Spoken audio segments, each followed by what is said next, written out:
আলাইকুম hello everyone চলে আসলাম আমার নতুন একটা রেসিপি শেয়ার করব বলে আজকে তোমাদের সাথে।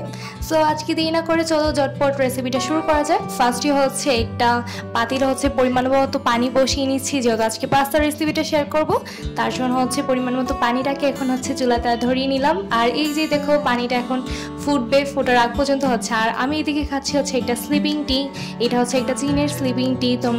তোমাদের সাথে একদিন অবশ্যই শেয়ার করব, তোমাদের সাথে সব কিছু শেয়ার করি। আর এখন দিয়ে দিলাম হচ্ছে পরিমাণ মতো কিছু তেল দিয়ে নিলাম, যেহেতু পাস্তাটা লেগে যায় তার কারণে। তারপর হচ্ছে সবগুলো পাস্তা এক এক করে দিয়ে ফেললাম আর দিয়ে নাড়াচাড়া করে দেখতেই পাচ্ছ একটা পাস্তা একটার সাথে লাগেনি।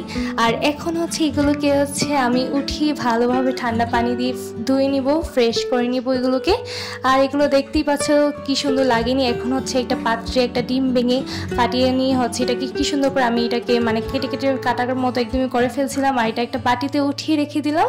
তারপর হচ্ছে পেঁয়াজ কুচি দিয়ে তেলে পরিমাণ মতো ভেজে নেব, হালকা লালচে কালার আসা পর্যন্ত ভাজবো। তারপর হচ্ছে আমার গাছের এই সুন্দর ক্যাপসিকামগুলো কেটে রাখাগুলো এইগুলো দিয়ে দিব। আর চুলা আঁচটা একটু মিডিয়ামে নিয়ে আসবো। তারপরে হচ্ছে সেদ্ধ করা পাস্তাগুলো ঢেলে দিব, পরিমাণ মতো লবণ ও একটা ম্যাগি মশলা দিয়ে দেন হচ্ছে এগুলোকে মাখিয়ে হচ্ছে ভালোভাবে দেখতে পাচ্ছ হালকা একটু নাড়া দিলেই আমাদের রেডি হয়ে গেল আমাদের পাস্তা রেসিপি। খুবই সহজ পদ্ধতিতে এই পাস্তা রেসিপিটা আজকে তোমাদের সাথে শেয়ার করলাম।